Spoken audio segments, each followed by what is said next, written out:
नमस्कार दोस्तों, मेरा नाम है विजय कुमार। आप देख रहे हैं कॉमिक्स पिटारा चैनल को।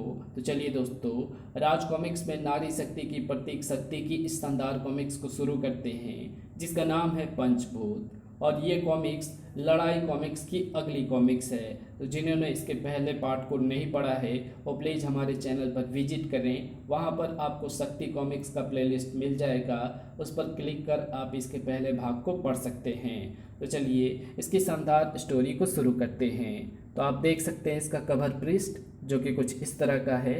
ओके,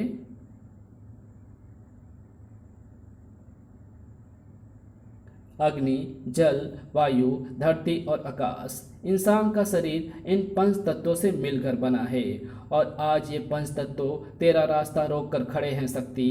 अब तुझे ये लड़ाई लड़नी ही होगी। हाँ, लड़ूंगी, क्योंकि ये लड़ाई सच और झूठ की है। ये लड़ाई फरेब और विश्वास की है। किसी रहस्यमय योगी ने डॉक्टर तरुण का अपहरण कर दिया। मुझे इसकी ज़रूरत है। शक्ति भी डॉक्टर तरुण को बचा नहीं पाई, क्योंकि उसका रास्ता रोककर खड़े हो गए थे पंचभूत। एक और लड़ाई लड़ने के लिए योगिनी भी तैयार थी। धुरा तुझे जमीन में फंसाकर लौट आएगा शक्ति। शक्ति धुरा को परास्त कर चट्टानों को चीर कर राह बनाती हुई वापस लौट आई।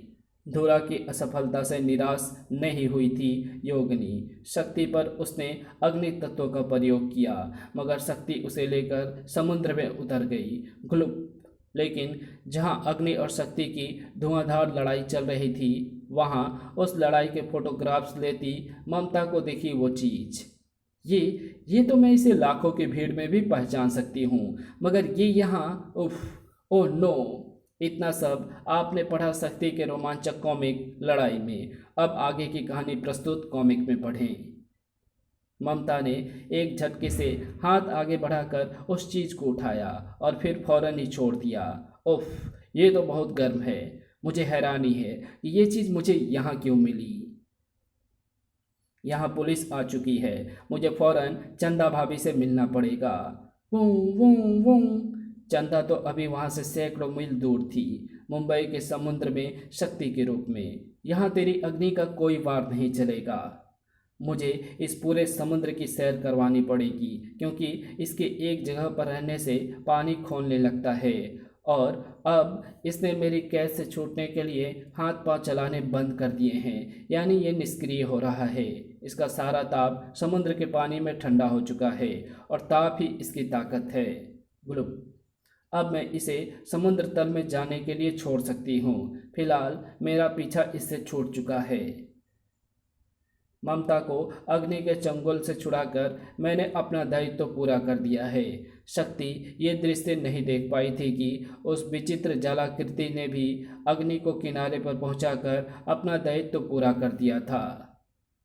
शक्ति वापस लौट चुकी थी, चंदा को वापस टॉयलेट में छोड़कर। धप धप। भाभी, भाभी, ममता मुझे पुकार रही है। कम से कम मुझे शावर तो ऑन रखना चाहिए। हाँ ममता, मुझे अभी देर लगेगी। क्या बात है, बोलो। पहले जल्दी दरवाज़ा खोलो। मैं इस बात के लिए बिल्कुल प्रतीक्षा नहीं कर सकती। तो एक मिनट तो रुको। नहीं रुक सकती। हाँ, अब बोलो। भाभी, मैं तुम्हें एक चीज़ दिखाना चाहती हूँ। ये देखो, ये वो लॉकेट है जो तरुण ने कभी मुझे दिया था और फिर मैंने इसे तरुण को वापस लौटा दिया था। ये लॉकेट तुम्हें कहाँ मिला ममता? जहाँ मिला वहाँ से क्यों मिला, ये बात मैं अभी भी नहीं समझ पाई। ममता उस शक्ति और अग्नि की लड़ाई के विषय में बताती चली गई। चंदा के मस्तक पर सलवटें बढ़ती चली गई। ममता को ये लॉकेट वहाँ क्यों मिला जहाँ मैं अग्नि से लड़ रही थी? क्या वहाँ पर तरुण भी था? अगर था तो कहाँ? क्या वो उस योगी की कैद से आज़ाद हो चुका है? अगर वो आज़ाद हो चुका है तो मुझसे मिलने क्यों नहीं पहुँचा? भाभी, ये लॉकेट वहाँ मिलने के बाद मैंने आसपास का इलाका छान मारा, मगर मुझे डॉक्टर साहब वहाँ पर कहीं नहीं मिले। ममता, तुम कह रही थी कि तुमने शक्ति और अग्नि की फाइट की तस्वीरें भी उतारी थी। क्या मैं वो तस्वीर देख सकती हूँ?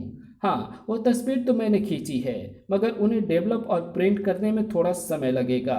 तो फिर जल्दी करो ममता, मुझे वो तस्वीरें फ़ौरन देखनी है। लेकिन तस्वीरें देखने से क्या होगा? उससे डॉक्टर साहब का क्या लिंक? किसी भी घटना का किसी भी व्यक्ति के साथ लिंक बिना किसी सबूत के नहीं जोड़ा जा सकता। मेरे मस्तिष्क में एक शंका उभर रही है। मैं उसी के समाधान के लिए तुम्हारी खींची तस्वीर देखना चाहती हूँ। वो शंका अग्निमानव के रूप में उभर रही है, क्योंकि उठाते वक्त लॉकेट गर्म था। तुम सोच रही हो कि कहीं वो अग्निमानव ही तो डॉक्टर तरुण नहीं था। मैं इन्हें अभी डेवलप किए देती हूँ। शक्ति मुझ पर फिर हावी होना चाहती है। चंदा को बहाना बनाकर डार्क रूम से बाहर आना जरूरी था। ममता, तुम अपना काम करो, मैं अभी आई। किसे मदद की जरूरत है शक्ति की? मुसीबत इस बार थोड़ी बड़ी थी। जल की वही प्रचंड लहर यमुना नदी से उठी थी, या कहें कि उठाई गई थी उस जलाकृति के द्वारा। छपाक, गुलुप। ओह, ये पानी पानी हवा की तरह उड़ रहा है। उस जलाकृति का निशाना थी वुमेन्स नाम की उस इमारत में उपस्थित स्त्रियां। गुलुप। ओह, ये पानी कहाँ से आ गई? इन स्त्रियों की चीखों ने ही शक्ति को वहां पहुंचने पर विवश कर दिया था। धूरा और अग्नि के बाद अब मेरा सामना जल से होने वाला है।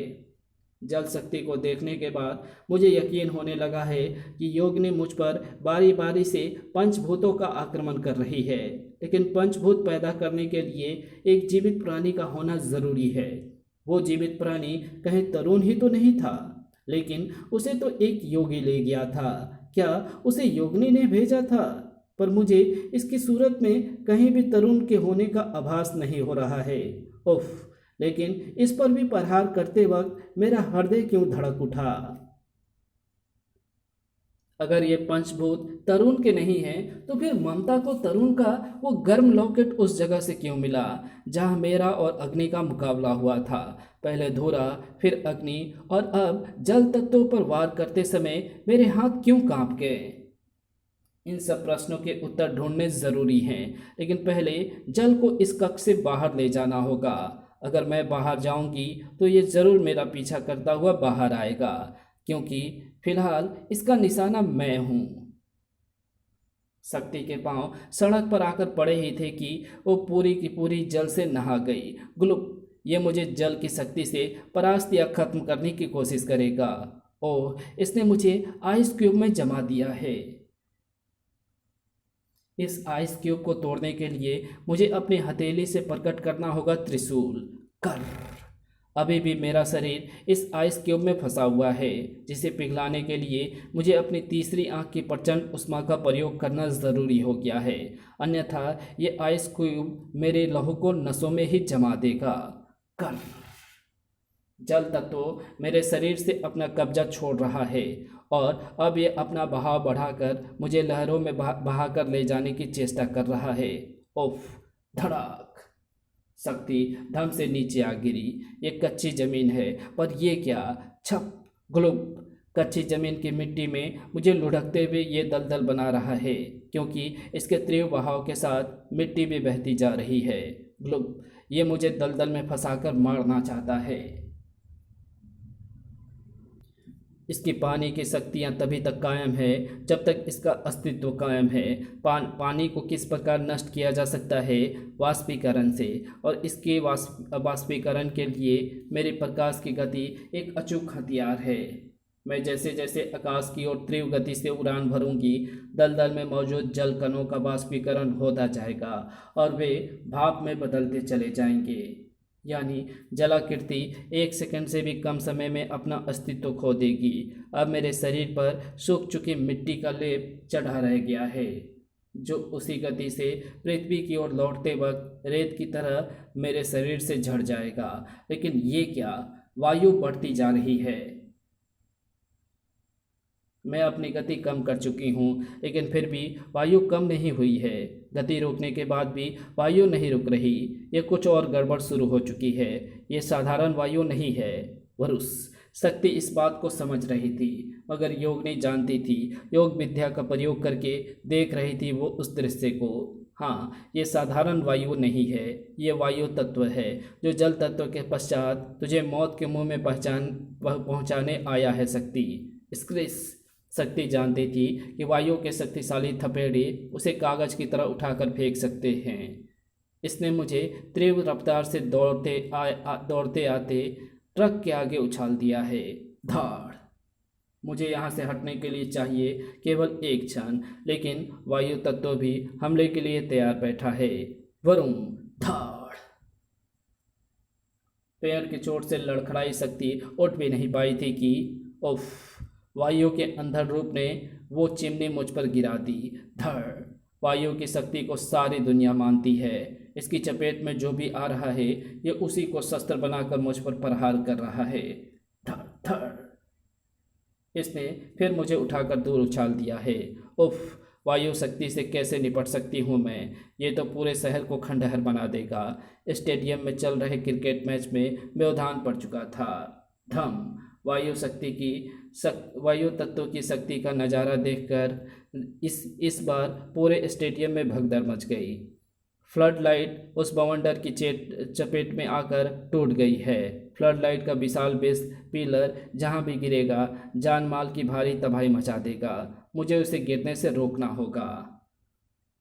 शक्ति ने थाम लिया उसे। इसे थामे रखने के लिए वायु तत्व मुझे अधिक समय नहीं देगा, इसलिए इसके लोहे को अपने हथेली में जज्ब करके ही इस संकट को रोका जा सकता है। वायु पर ना तो मेरे ताप का असर होगा, ना किसी शस्त्र का, ना तीसरी आंख का, ना गति का। लेकिन कैसे निपट पाऊंगी मैं इससे? अरे हाँ, होगा कैसे नहीं। वायु पृथ्वी पर हर जगह हो सकती है, मगर स्पेस यानी अंतरिक्ष में नहीं, जहाँ कुछ भी नहीं है, यानी निर्वात है, जहाँ वायु भी नहीं पहुँच सकती। वरुण। वायु कितनी भी शक्तिशाली हो, लेकिन उसकी गति प्रकाश को मात नहीं दे सकती, और मेरे पास प्रकाश की गति से आवागमन की शक्ति है। अगर मैं प्रकाश गति का प्रयोग करूंगी तो कुछ ही क्षणों में वायु की पकड़ से निकल जाऊंगी। शत्रु के पास शत्रु की शक्ति की काट ना हो तो वो परास्त ही माना जाता है। वायु शक्ति भी परास्त होकर लौट जाएगी। योगिनी के पास अब बचा आखिरी तत्व, आकाश तत्व। तो निर्वात से बाहर तो निकलेगी शक्ति, वहां तेरी राह रोक कर खड़ा होगा आकाश तत्व, बिजलियां जिसकी गुलाम है। कर। इन प्रचंड बिजलियों के मुझसे छू जाने का अर्थ भयानक होगा, लेकिन मैं इतनी गति से चक्कर लगा रही हूँ कि इनके मुझसे छू जाने का खतरा कम है।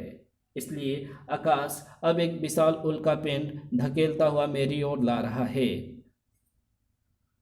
अगर मैं इसके रास्ते से हट गई तो ये उल्का पिंड सीधा पृथ्वी से जा टकराएगा। मुझे विपरीत बल लगाकर इस पिंड को वापस अंतरिक्ष में भेजना होगा। पिंड को वापस भेजने में मैं कामयाब रही, लेकिन ये क्या, मैं अनायास ही एक और खींचने लगी हूँ। आकाश तत्व ने अपनी कोई दूसरी चाल चल दी है। ये जबरदस्त खिंचाव कैसा है? आकाश में इस प्रकार का यह शक्तिशाली चुंबकीय खिंचाव सिर्फ एक ही चीज़ का हो सकता है, और वो है ब्लैक होल। आकाश तत्व मुझे किसी ब्लैक होल में धकेलने की चेष्टा कर रहा है। ब्लैक होल का चुंबकीय प्रभाव इतना तीव्र होता है कि उसमें खींच गई कोई भी वस्तु फिर कभी उसमें से बाहर नहीं आ सकती। और चूंकि शक्ति एक ऊर्जा है, वहां पहुंचकर शक्ति तो लोप हो जाएगी, लेकिन चंदन निश्चित रूप से खत्म हो जाएगी, क्योंकि मैं आकाश की इस शक्ति को नहीं तोड़ पा रही हूँ। ठीक उसी पल रोशनी का एक तीव्र घेरा शक्ति पर झपटा। ओह, कैसी है ये रोशनी! इसने आकाश के चुंबकीय प्रभाव को खत्म कर दिया है, और अब मैं अपनी प्रकाश की गति का प्रयोग करके इस चुंबकीय प्रभाव के क्षेत्र से दूर चली जाऊंगी। पर वहां मेरी मदद किसने की? मैंने। तुम तो वही हो जो, हाँ, तुम मुझे घृत योगी कह सकती हो। मैं उस युवक तरुण को अपने साथ ले गया था, क्योंकि मैंने योग द्वारा किसी भी प्राणी के पंचभूतों को अलग करने की शक्ति प्राप्त कर ली है। मैं उसके पंचभूतों का प्रयोग मानव को सही रास्ते पर लाने के लिए करना चाहता था। दरअसल मैं चाहता था कि पंचभूत ही पृथ्वी पर मानव पर राज करे, पर मनुष्य पर राज कर रहा है, तो हर ओर बेइंसाफी फैल रही है, जुल्म अट्ठास लगा रहा है, झूठ और फरेब का बोलबाला है, सीधे शब्दों में पाप का राज है। इंसान के पंचभूतों की शक्ति अधिक है, वो मानव को नियंत्रित कर सकते हैं, ये कभी मरते नहीं। दुनिया में कहीं भी कोई पाप होता है तो वायु, जल, अग्नि या आकाश नाम के इन पंच तत्वों की निगाहों में आने से नहीं बच सकता, क्योंकि पंच तत्व हर जगह व्याप्त हैं।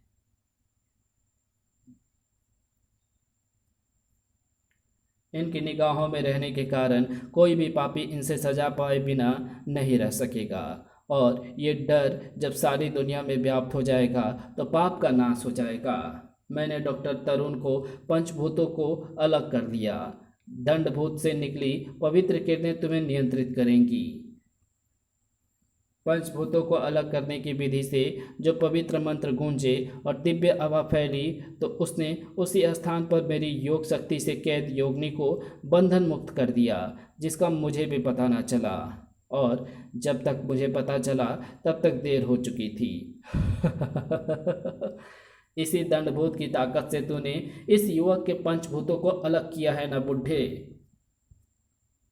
अब इन्हीं की ताकत से मैं तुझे बंदी बनाऊंगी और करूंगी पूरे विश्व पर राज। लेकिन सबसे पहले खत्म करूंगी शक्ति को। नहीं, ये अनर्थ होगा, ऐसा मत करना। पर वो ना मानी। उसने मनमानी की, पर भूल ये कर दी कि मुझे जिंदा छोड़ दिया। और मैं अपनी योग विद्या का प्रयोग करके उसकी कैद तोड़कर वहां पहुंचा जहां उसने तुम्हें मौत के घाट पहुंचाने में कोई कसर नहीं छोड़ी थी। आपका उद्देश्य भले ही निष्पाप था, लेकिन आपने देख लिया घृत योगी कि प्रकृति के कार्यों में इंसानों द्वारा किया गया कोई भी हस्तक्षेप मानव के लिए और इस सृष्टि के लिए कदापि उचित नहीं होता। हाँ, मैं समझ गया, लेकिन जब तक दंडभूत योगिनी के पास है, डॉक्टर तरुण के पंचभूत उसके अधिकार में रहेंगे। दंडभूत को योगिनी से छीनकर नष्ट करना होगा। ओह, इसका मतलब वो पंचभूत जिनसे मैं टकरा रही थी तरुण के ही थे। शक्ति योगिनी उन पंचभूतों की शक्ति के कारण हर समय तुम्हें देख रही थी, लेकिन जिस शक्ति के प्रभाव में छिपाकर मैं तुम्हें यहाँ लाया हूँ उससे वो तुम्हें नहीं देख पाएगी। अब मैं तुम्हें उसके पास पहुँचा देता हूँ। तुम अपनी गति के कारण दंडभूत उसके गले से आसानी से प्राप्त कर सकती हो। कहाँ चली गई शक्ति? तेरे पास ही है दुष्टा। लेकिन अब मैं तुझे इस दंडभूत के प्रयोग का समय नहीं दूंगी।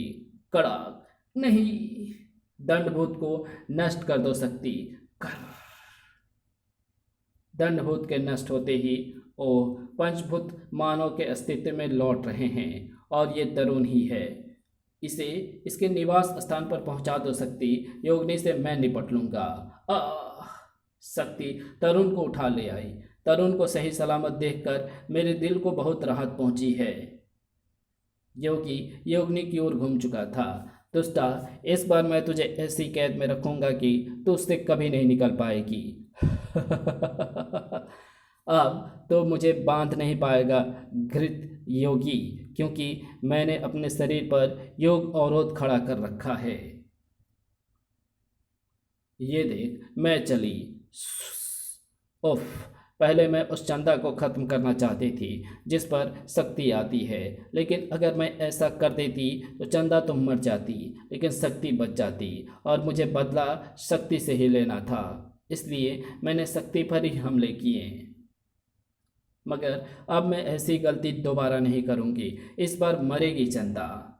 उसी समय, भाभी कहाँ हैं आप? मैंने वो फोटोग्राफ्स तैयार कर लिए हैं। अब इसकी ज़रूरत नहीं है ममता, क्योंकि डॉक्टर तरुण को शक्ति ने कुछ देर पहले ही घर पहुंचा दिया है। अब यह भी तरुण का ही फ़ोन था। वो यहीं आ रहा है। उसी ने मुझे बताया कि वो लॉकेट उसके अग्नि रूप के गले में आ गया था, जो लड़ाई के दौरान वहाँ गिर पड़ा था। वाह, ये तो कमाल हो गया। अब एक कमाल और भी होगा। स्क्रिस, योगिनी, कौन हो तुम? ये पूछो कि ये कौन है। ये चंदा नहीं, ये शक्ति है। ये झूठ है। उफ, इसके मौत के बाद अब कभी शक्ति दुनिया में दिखाई नहीं देगी, क्योंकि शक्ति की धारक चंदा ही है। ये शक्ति नहीं है, इसका मुझे विश्वास है। मगर तू दुष्टा है, इस बात में भी कोई संदेह नहीं। योगिनी पर हाथ उठाती है मूर्ख। तड़ाक। योगिनी के चेहरे पर हर और विजयी भाव थे। घबरा मत, अभी मैं तुझे नहीं मारूंगी। अभी तो मैं तुझे इतना घायल कर दूंगी कि तू शक्ति बनने के लायक नहीं रहेगी, और उसके बाद मैं जाकर मारूंगी डॉक्टर तरुण को। तो उसे बचा सके तो बचा लेना, पर मैं जानती हूँ कि तू किसी के सामने शक्ति नहीं बनेगी, इसलिए तू तरुण को बचाने नहीं आ पाएगी। चंदा, ममता, अरे, ये तो उसी डॉक्टर तरुण की आवाज़ है। वो खुद मरने यहाँ आ गया। हे माँ काली, मदद कर। अगर चंदा का भेद भेद नहीं रहा तो वो कानून के कटघरे में पहुंच जाएगी, क्योंकि शक्ति के रूप में जो न्याय करती है उसे कानून अपराध मानेगा। नारी की रक्षा के लिए जो ज्योति तूने प्रज्वलित की है वो बुझ ना जाए माँ काली।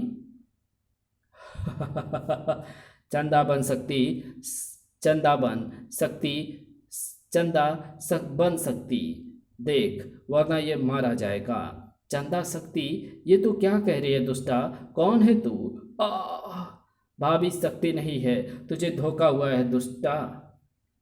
अभी पता चल जाएगा। इस वक्त तरुण को मेरे हाथों से केवल शक्ति ही बचा सकती है, और शक्ति आएगी तो चंदा आएगी। अभी दूध का दूध और पानी का पानी हो जाएगा। स्क्रिंच।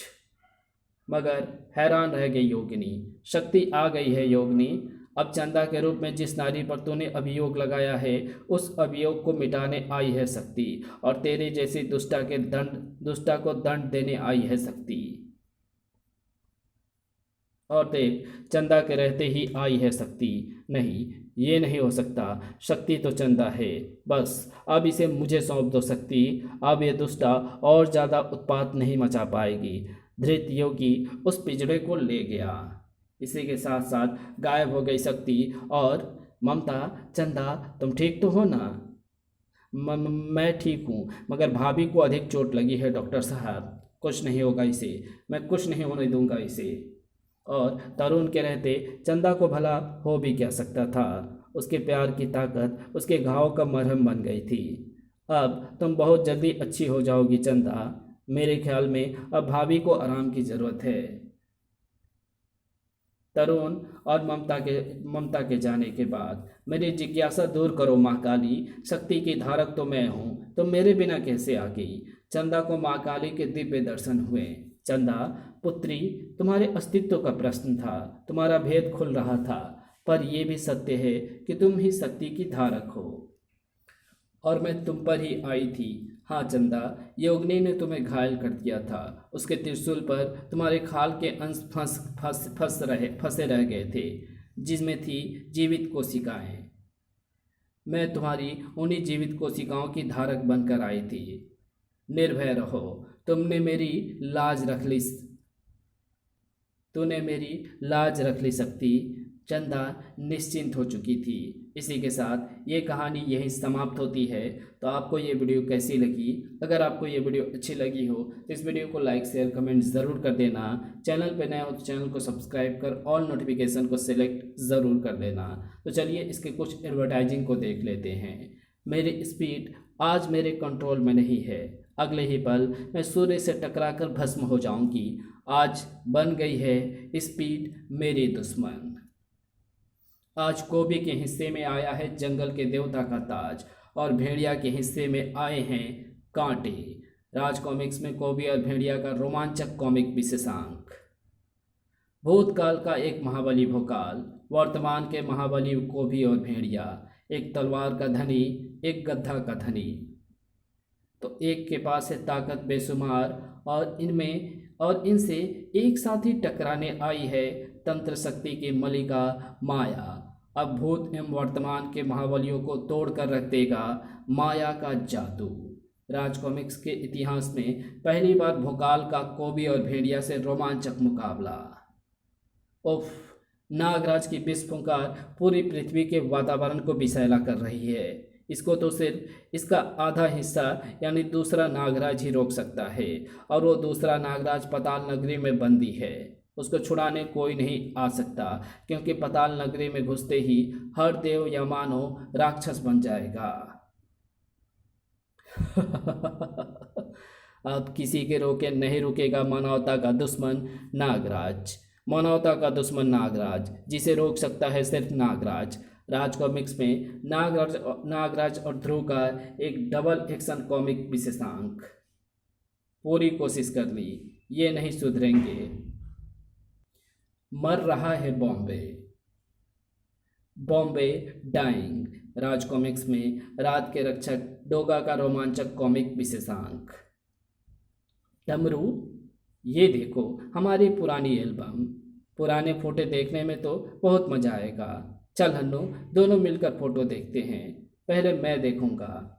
इसमें मम्मी और पापा कितने खुश नजर आ रहे हैं। होना ही था, क्योंकि उस समय तुम दोनों हमारी ज़िंदगी में नहीं थे।